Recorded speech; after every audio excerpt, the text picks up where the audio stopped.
Now, you know there's a lot of rides coming to Disney World and Disneyland in the next couple of years, but you may not know everything you need to know about them. We're going to dig in today and tell you the best parts about these rides, the things to keep your eyes open for, the things to be aware of, and what to expect when you ride these rides for the first time. Let's get started.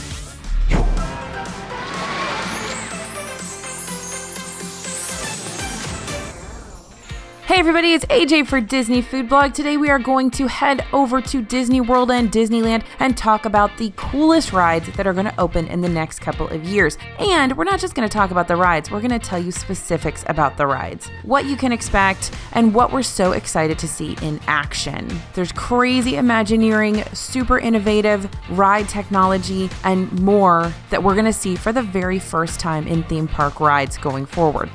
Number one, we're going to talk about Rise of the Resistance. So on December 5th, we finally get that full Galaxy's Edge experience in Walt Disney World. And of course, it's going to be January 17th for Disneyland. Millennium Falcon is a great ride, but this one is totally going to blow people out of the water. And I know we've been talking about Galaxy's Edge for months and months, but this ride is actually worth the hype. The scale alone is so impressive. There's lifelike animatronics, multiple ride systems working in tandem to create something way more than the sum of its parts. And even though I've only seen a tiny part of it, I've been in a couple of sections of Rise of the Resistance, but even that was pretty much mind-blowing, and I've ridden a lot of rides, so pretty excited to tell you about this one.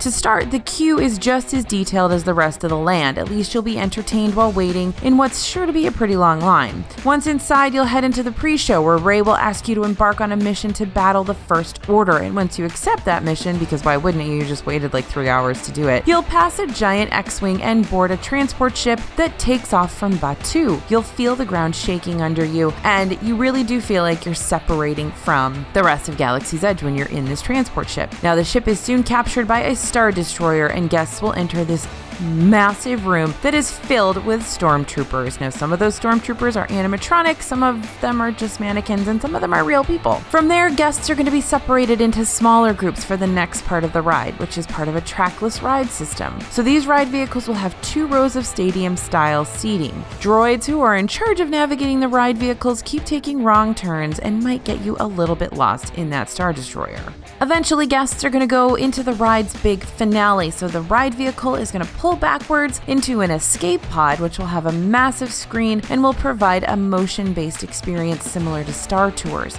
Everything culminates in one Tower of Terror style drop, which is the first time you're going to see that technology used in this type of ride system. Now, this is definitely the most innovative Disney ride so far. We've never seen this many different ride segments in one attraction. The closest we have are those 2 pre-shows at Flight of Passage, and this is definitely way more exciting. And this is also going to be Disney's longest ride by far, so we're also seeing a lot of new or new to Disney World ride tech. This is the first of several trackless rides opening in Florida, and that tech alone is incredibly impressive, and on top of that, we've got hundreds of animatronics in a single ride, and these aren't your Pirates of the Caribbean style animatronics. Life-size AT-ATs plus the ride system at the end. This ride definitely does rely on screens, but there's so much else going on that are real physical effects and set pieces that it feels like Disney was finally able to bridge that gap between simulator rides and what we love about classic Disney attractions. And we're really excited to finally get a chance to ride this full ride, and we can't wait to bring you guys even more details in December. Let's talk about Mickey and Minnie's Runaway Railway. So this is one of the other trackless rides coming to Disney World next spring and Disneyland later down the line. The Runaway Railway will be taking over the former Great Movie Ride location inside the Chinese Theater at Hollywood Studios, and it's bound to be a family favorite that's great for all ages. The coolest things about this are, number 1, trackless ride tech. Number 2, it's the first ride to star Mickey Mouse. Like, how is that possible? Number 3, it's creating 3D without the use of 3D glasses. The ride's going to use a tech termed 2.5D, which will give depth to what you're seeing on screens throughout the ride. And it's also going to feature more hidden Mickeys than any other attraction. This is just like Rise of the Resistance and Remys Ratatouille Adventure in terms of the trackless technology. And if you've been over to Tokyo Disney, Pooh's Honey Pot uses this particular technology. So this utilizes sensors in the floor and the ride vehicle to control the movement of multiple vehicles without the use of wires or a track. So it allows ride vehicles to move in a way that tracks just don't allow by having vehicles cross in front of each other and literally dance around.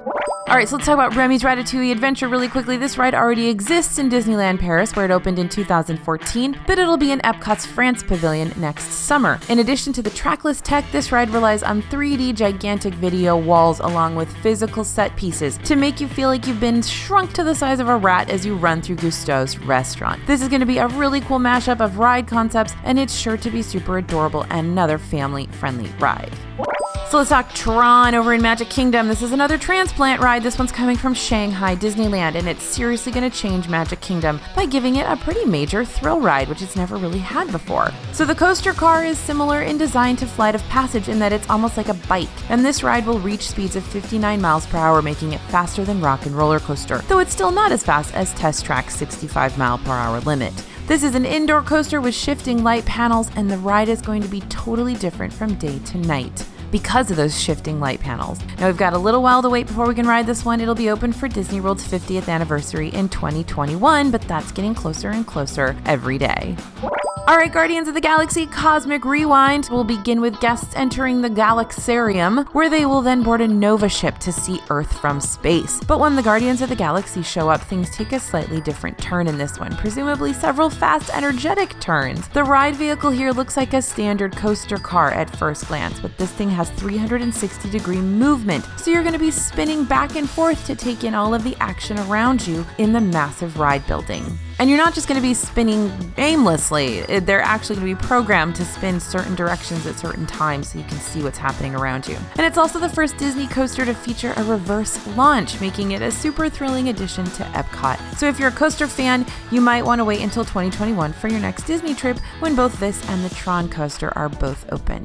All right, let's talk about Harmonious. So Harmonious is the name of the new fireworks show coming to Epcot in 2020, and it will be the largest nighttime spectacular in Disney World history. Now, this isn't a ride necessarily, but it is a brand new attraction that has some pretty cool elements. We really don't know much about the new show beyond those big claims, but if Epcot Forever is any indication, those kites are pretty cool. We're probably in for something pretty impressive if they're boasting that it'll be bigger than the Magic Kingdom fireworks. All right, let's talk about the Avengers Campus. So over in Disney California Adventure, we got two exciting rides coming with the brand new Marvel Land, Avengers Campus. The Worldwide Engineering Brigade, also known as WEB or WEB, will be a brand new Spider-Man experience and the very first Spider-Man ride through attraction at Disney. We as guests will have the opportunity to experience what it's like to have actual superpowers as we help Spider-Man collect Spider-Bots that have escaped and are running amok. From the looks of the concept art, it seems that this will be a 3D interactive ride, and it's opening summer 2020, so we'll know pretty soon. Avengers Campus in DCA will have a Phase 2 opening, just like Galaxy's Edge, which includes a brand new e-ticket attraction. Here you're going to step on board a Quinjet and fly alongside the Avengers in an epic adventure to Wakanda and beyond. You'll team up alongside the Avengers in a battle to save our world against one of the most powerful villains they have ever faced, quote unquote. And it will also feature an all-new ride system. So we're really excited for this Phase 2 e-ticket ride, even if we hardly know anything about it yet. But new ride systems and tech always mean something exciting. Maybe we'll finally get to see some of those Stuntronics in action, I hope. That's awesome. These are animatronic robots capable of aerial stunts. They have built-in guiding systems and gyroscopes so that they can adjust their movements mid-air.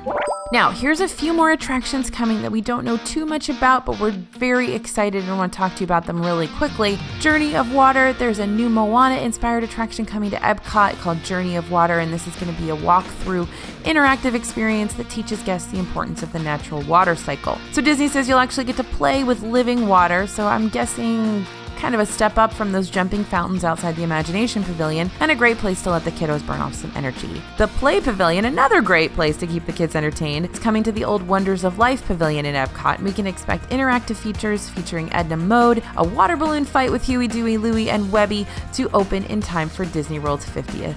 And then the Mary Poppins attraction is coming. Cherry Tree Lane is coming to the United Kingdom Pavilion in Epcot, and guests will be able to enter number 17, the home of the Banks family, where your adventure begins. So the coolest thing we know for sure is that the UK Pavilion is basically getting a new street. Beyond that, we're not sure if this will be a ride, show, or walkthrough, as Disney has only referred to it as an attraction.